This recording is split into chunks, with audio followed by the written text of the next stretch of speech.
I'm Dr. Laura Murillo, President and CEO of the Houston Hispanic Chamber of Commerce. So happy to be here at the KHOU 11 studios with none other than Laura Ward. You've seen her out in the community doing phenomenal things with the Houston's Children's Charities. Today, we're recognizing her as our Houston legend for the work she does in the community and so much more. Laura, thank you. Well, thank you for the recognition. I've never been called a legend. Well, you know what? Today is the day, and Well, it's been very long kind of overdue. you. You've done some extraordinary work, but I think what had brought, so much joy to these families, and we see you at the galas, and we see you all dolled up and just always stunning and beautiful.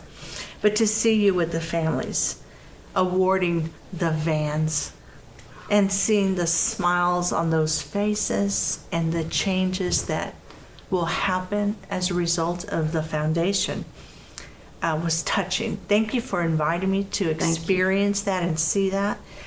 And it takes a lot of people, but it takes a great leader. Why has this been your passion? Well, I grew up one of 9 children, the second of 9 children in Louisiana. And we always had everything we needed. We didn't have everything we wanted because Mom and Dad were certainly focused on not giving us everything we wanted. But we lived in a rural area where most of the people around us, very many of them, did not have what they needed.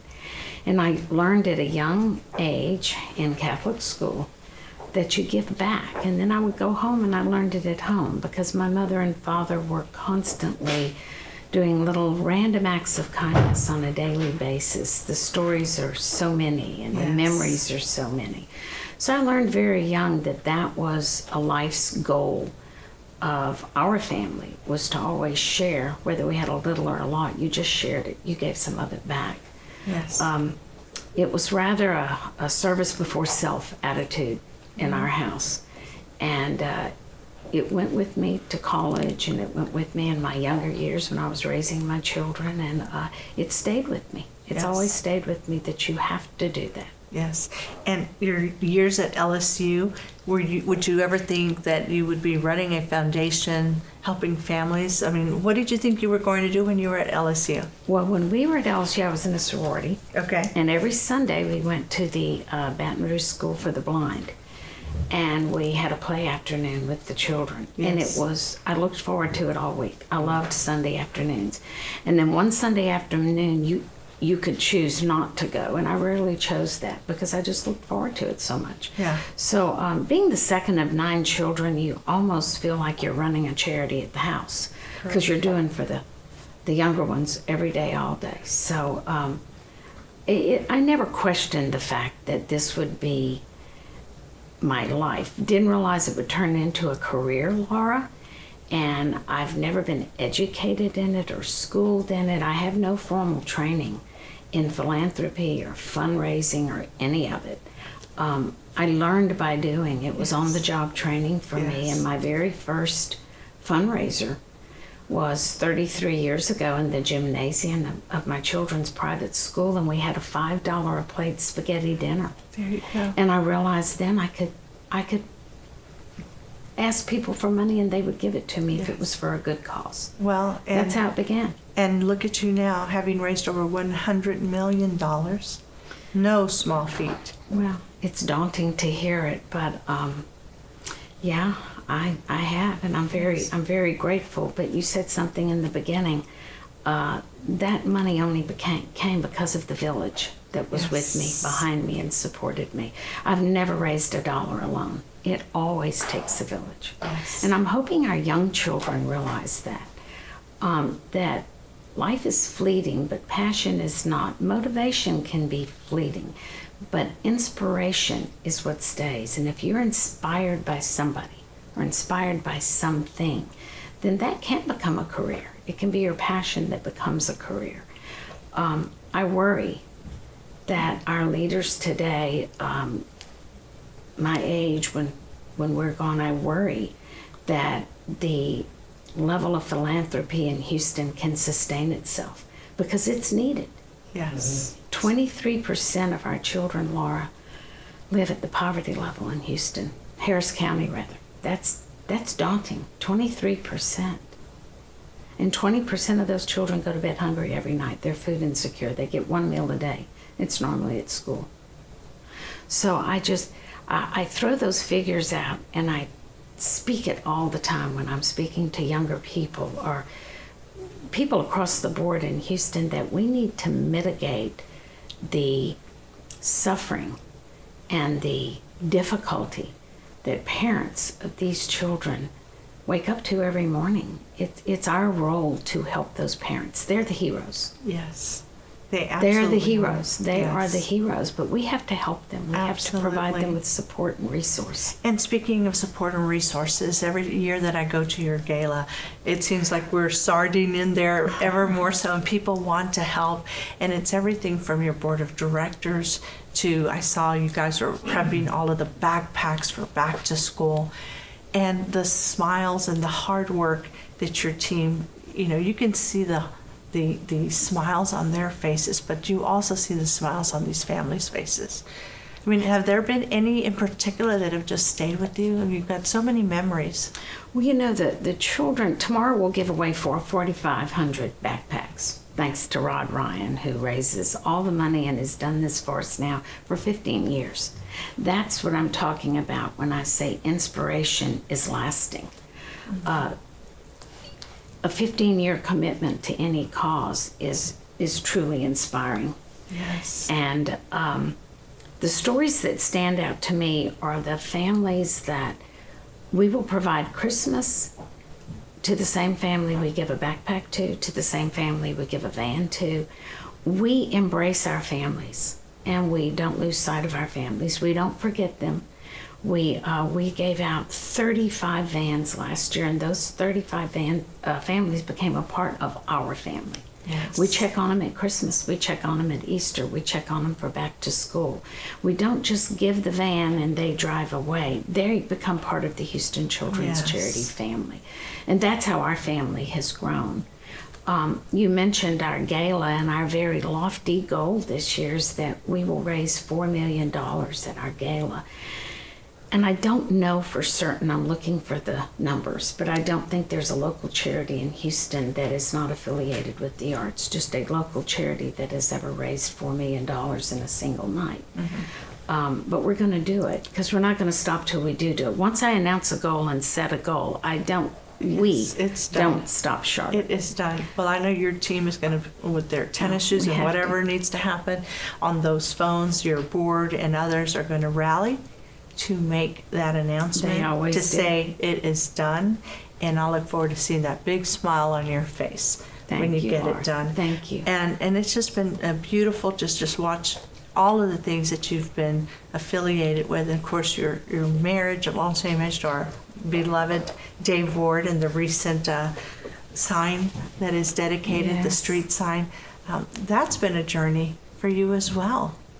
Dave and I have been together 24 years now, and it's complex because Dave's life is huge. It's large, and my life wasn't as large when I married him, and mine, this charity has just been consuming.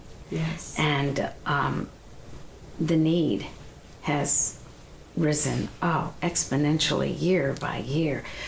Laura, when we first started a bed program, about 100,000 children a night were going to sleep on the floor. Today, it's 350,000 children every night in Houston, Texas, sleep on the floor.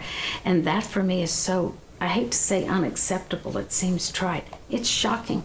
It's shocking that we sleep in our Tempur-Pedic beds and our wonderful beds, and I have the most wonderful mattress sponsor, Texas Mattress Yes. Makers, and makes the best mattresses in the world. And we give away 150 beds a month, and there's still 300,000 children a night sleeping on the floor.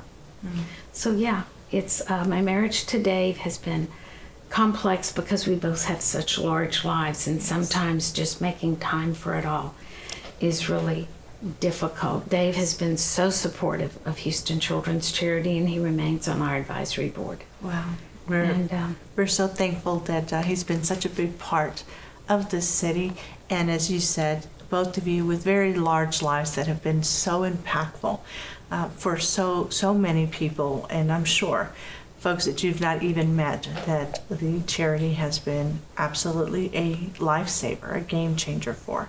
When you think of younger people, you mentioned it earlier, right? You're concerned about the next generation. We're seeing people, the priority is working from home, being remote, and perhaps not as engaged.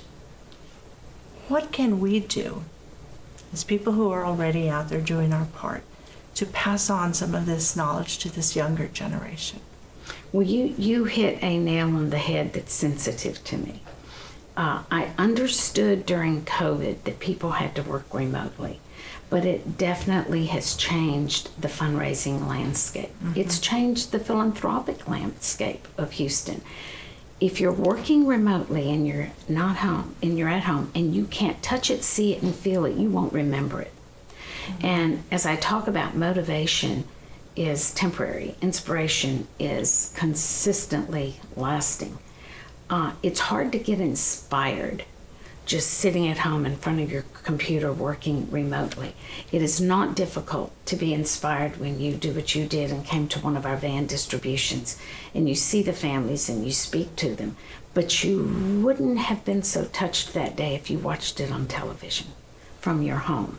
So I know the value of working remotely. I know the economics of it for corporations. I know all of it, but it has definitely changed the landscape for those people working remotely, embracing causes, because you have to be up close and personal to really be inspired by something. That's my feeling. Yes. I'm sure there are people watching that'll say, Laura, you're just wrong. Mm-hmm. But I've seen it. I'm dealing with it. Well, and especially in the work that you do. Right. It is so very important to see it, to feel it, to understand all of the idiosyncrasies that are not involved in an email or behind a computer screen. So we see that. Totally. As we wrap up, I ask the last question to all of our Houston legends, and that question is, what would you like for your legacy to be?